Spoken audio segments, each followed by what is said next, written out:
Hi everyone, welcome to Cindy's Sacred Garden. I'm Cindy, and today I want to talk about calendula.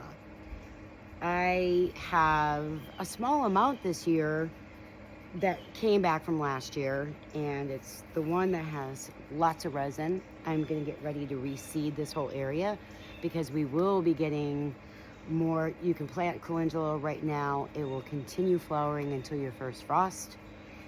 But I wanted to talk to you about it. I have another video that I'll probably link here about calendula. So calendula has different colors, and I'm going to show you some. Here, let me just step over here. So this one is more yellow. There's different colors. I prefer this one right here, which is orange, which is the official calendula, full of resin.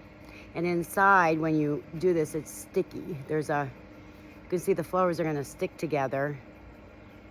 There's a resin in here. And that resin of calendula helps with skin healing. It also generates new skin tissues, repairs skin cells. So calendula is an herbalist #1 flower to be using in infused oils. Many of them use them, whether it's for diaper rash, whether it's for heat rash, whether it's for a skin condition like psoriasis, eczema. It has a very, very scent that you can't miss when you do an infused oil. So we use calendula in oil in a lot of our lovely skin foods that helps with the skin and replacing skin cells. Our purely natural soap is one in particular that we use lots of copious amounts of calendula flowers. For those with no scent, who need that extra help for very sensitive skin that is prone to rashes or just is really super sensitive. Babies in particular have very fine skin, and so calendula is a great addition. Calendula also is a natural anti-inflammatory, so you can see why, being infused in oils, why it's important to have it like in a psoriasis salve or anything that removes heat and a rash like on or an irritation. So that works internally.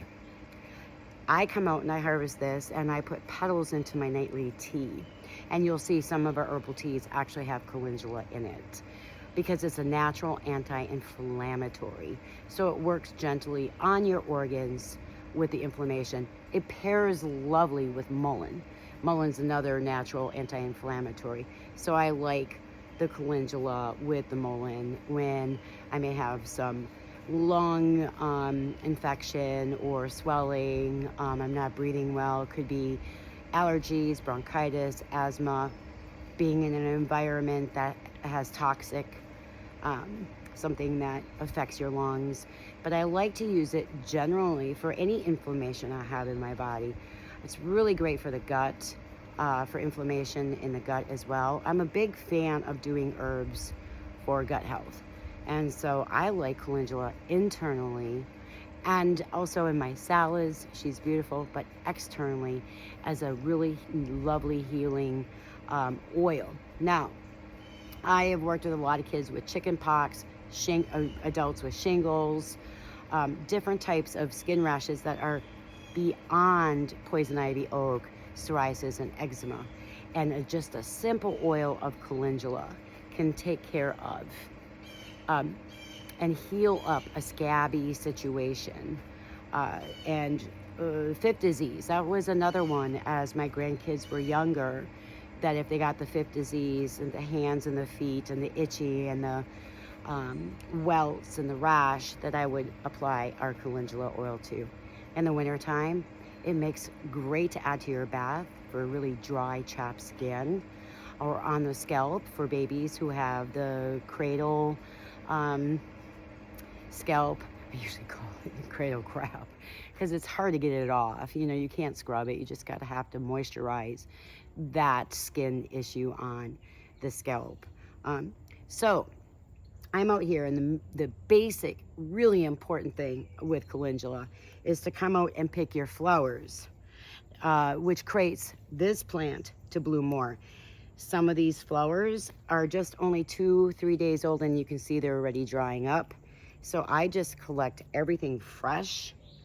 I lay it out to make sure there's no moisture. You might be in with the sweat bees at this time of year, but just move quick and they'll leave you alone. And you can also save your seed pods. Let me see, like this one. Let me grab this one here. So this one right here, the seed pod dried up, which is intentional. And I will save the seeds. I'll continue to allow this one to dry, and then I will replant it or redistribute it back into the soil, and it should come up the following season. So I've got some behind me. I usually have a full row all the way here, and this summer it wasn't as viable as it was last year.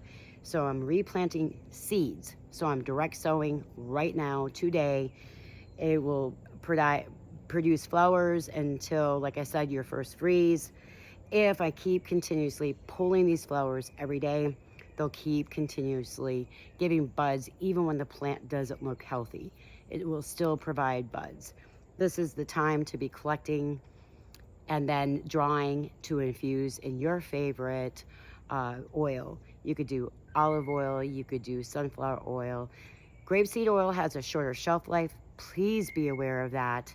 6 to 9 months. So if you're making it and a year later you're pulling it, the oil is probably rancid, and that makes the medicinal properties of calendula null and void. So just be careful of the medium you're using. An oil infusion is very simple. You're just gonna add your dry flowers into a glass jar. If whatever size jar you have, fill halfway, and the rest with oil all the way to the top. Check for bubbles. It's real easy, a chopstick or something, to make sure you have enough oil. Cover it with wax paper, and then cover that with your lid. Mark it 4 to 6 weeks to strain it, and you have a lovely, lovely calendula oil. So off to harvest I go. I hope everyone's having a great day. Happy harvest, happy life.